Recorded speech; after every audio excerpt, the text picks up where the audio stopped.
Hey there, sweet friends. Welcome to the Peacock Homestead. And if you're new here, my name is Elizabeth. So this week I worked on a few projects. I made some dish soap, which I've never made before. I also planted a few of my seeds. I started onions, some chicory. I've also planted some lavender and rosemary, a few Roma tomato seeds, striped eggplants, and my cayenne peppers. I still have to plant a few more things, but spring has sprung and I am ready for gardening season. Now, this week was my husband's birthday, so I picked out a recipe out of my Mennonite community cookbook. So I was super excited to try this one out. It is actually called a wedding cake. Most cake recipes call for cake flour, but I'm just using whatever I have on hand, which is my King Arthur flour. I should have sifted it. It would have made it fluffier, but that is okay. I'm just using what I got. So I added 3½ cups of flour and then 1 3/4 cups of sugar. And then I also added 3 3/4 teaspoon of baking powder. And then I added 3/4 cups of salt. And then I'm just going to mix that up a little bit, and I'm adding my 2 teaspoons of vanilla and 1 1/4 cup of milk. And I'm going to get that mixed up a little bit. And these egg whites are going to go in separately, so you're going to want to separate your whites from your yolks, and you're going to whip it up so it gets stiff peaks, and that's what's going to make it a little bit more of a fluffier cake. I got my oven preheated to 350 degrees. I did grease the sheet pan with butter, and I sprinkled a little flour in there to make it come out a lot easier when you're cutting the cake. And then I have my egg whites whipped up to stiff peaks, and then I'm just gonna fold that in gently. But before I do that, I almost forgot the butter. I'm going to add the 3/4 cup of melted butter, and then I'm going to add my egg whites. I'm just going to gently fold that in. I use this technique for making waffles sometimes, and they turn out so fluffy and amazing. So I'm just going to pour this into the pan and get it in the oven.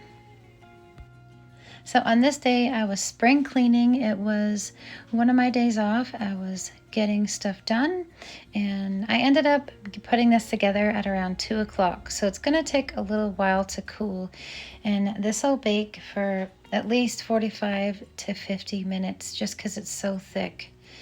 And it just came out of the oven. It looks amazing, and the house smells really wonderful. And I'm gonna start on making the frosting, and then I'm gonna let it cool and then frost it. So for the frosting, he wanted a cream cheese frosting. So I have about 2½ to 3 cups of powdered sugar, a splash of vanilla, a whole stick of butter, and then I just add with my heart the vanilla, of course, and then I added 2 tablespoons of that cream cheese and a splash of milk. And if you do that, you can add more milk. It's up to you, but you can't really take it away, so just do a little bit at a time and look at the consistency, see if you like it. And I like it a little bit creamy, so it spreads on nice, and it turned out amazing. So I'm gonna let this cake cool, and then we'll frost it after dinner.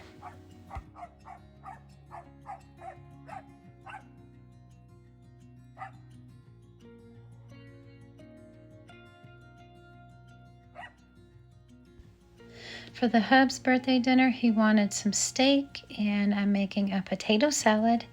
And I have this cabbage that I froze last year, so we're going to get that used up. I'm just going to fry that in some beef tallow and add a little bit of salt and pepper. And then I have a few potatoes to use up.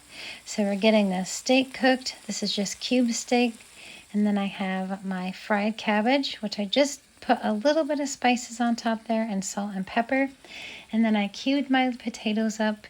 So it's going to be a perfect potato salad, or I try to be. So I have some mayonnaise, mustard, and then I have the zucchini that I pickled. They're refrigerator pickled zucchini. So we're using those up, and I'm just going to mix it all up, and that is going to be our salad for tonight. And dinner was definitely the bee's knees, and it reminded me of a nice summertime meal. Finally, the cake is cooled enough so I can frost it. And I'm just gonna get the frosting on there. We'll get the candles on top. And then I'm gonna surprise them with this cake. And then we are going to just hang out and watch a movie for the night and just relax.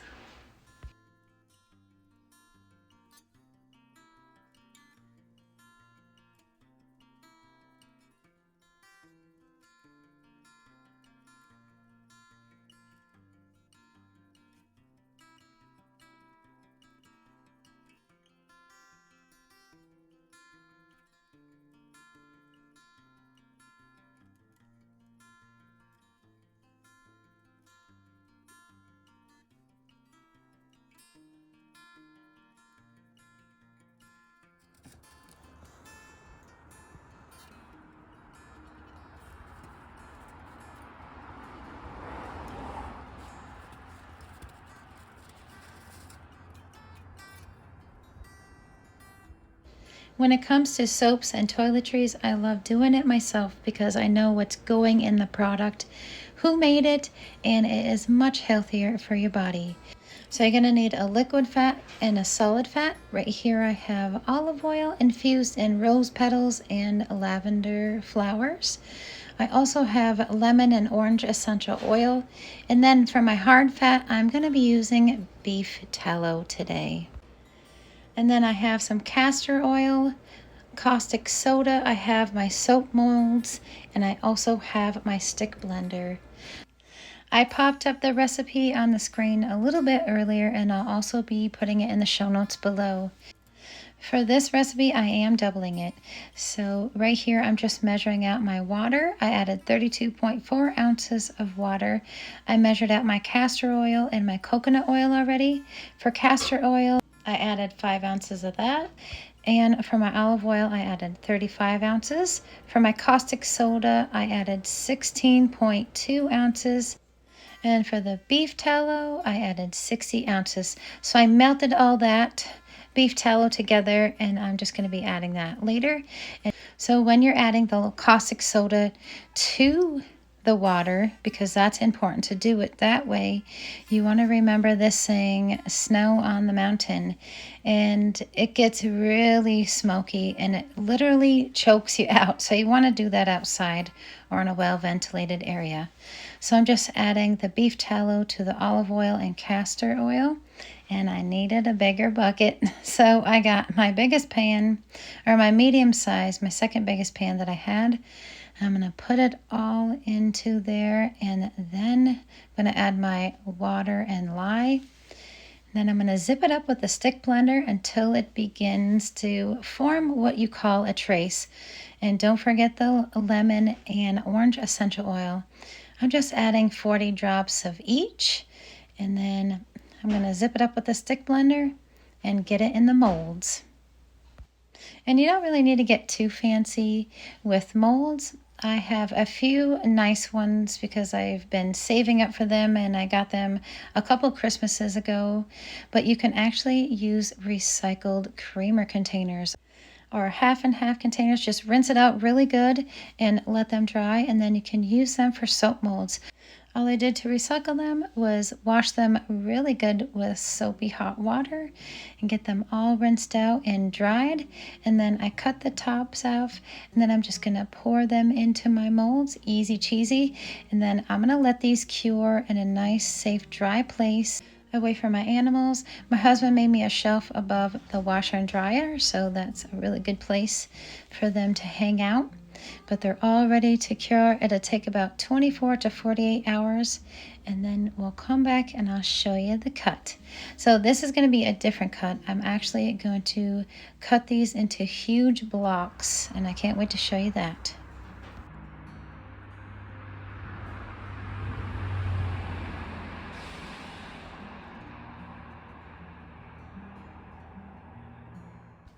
All right, so it is the next day and it is dinner time, and I wanted to show you what I made. So I had some leftover chicken, and I just had added some butter and hot sauce to it. And I have a little bit of my mozzarella cheese that I had made. So right here is a pizza dough. I cut that in half. We're gonna make some calzones. I'm just going to stuff these with the buffalo chicken. And I'm going to put a little bit of mozzarella cheese on top. Then we're going to fold these the best I can. I do have the pan buttered nicely so it doesn't stick. And I actually cooked these at 425 degrees Fahrenheit for a good 20 to 25 minutes. I'm just going to put a little bit of egg wash on top and sprinkle a couple of sesame seeds to make it look beautiful. We had a bit more chicken in the freezer that needed to be used up, so I'm trying to think of different ways to use up the chicken, and this was a great way. It turned out so wonderful. These buffalo chicken calzones were amazing. So we're getting down to the nitty-gritty in the freezer. We're using up all the chicken and making room for that quarter of a cow. I spoke with the cutter and made an order, so hopefully in the next few weeks here. I misheard what the date they said, so it'll be hopefully in an upcoming video soon. Our soap looks like it cured very well, so I'm so excited about this. I did a lot of research, and I was looking on Amazon and just all these different places because I wanted to start to use the hard dish soap for my dishes, but I wanted to make my own. So I came up with a really wonderful recipe, and I think it's going to be amazing. So the fun part about this is you make big chunks. So I'm making huge bars, and I'm going to put it on a little dish on my sink ledge there. And I've already got a couple brushes, and what you do is you get it soapy and sudsy, and you go about washing your dishes. And the prices on Amazon were really crazy. I found one little bar of soap, 16 ounces, was $23. And then I found another one that was $15 for about the same size as that. It might be a little bit smaller. But I literally made $300 to $400 worth of soap here. So I thought that was pretty amazing, and it's saving money. Using safe ingredients like the beef tallow and the olive oil is much nicer on your hands. It's safer for the kids to do dishes, and I believe it is going to be a really great dish soap. So with the creamer carton here, you just pop it right out just like that, and there you go. It looks a little silly, but it will work. I'm just going to get this cut up, and it's going to need to cure for at least 4 to 6 weeks. The longer that you cure the soap, the longer that it will last. So this seriously looks like about a year's worth of soap, and I'm super pumped, and I can't wait to show you guys how it suds up all my dishes and how it works. So if you're interested in the recipe, I'll just pop it in the show notes below, and hopefully have it in my blog soon. And that's it, friends. That's all I have for you this week. I hope you have a wonderful week, many blessings, and I can't wait to see you guys in the next one.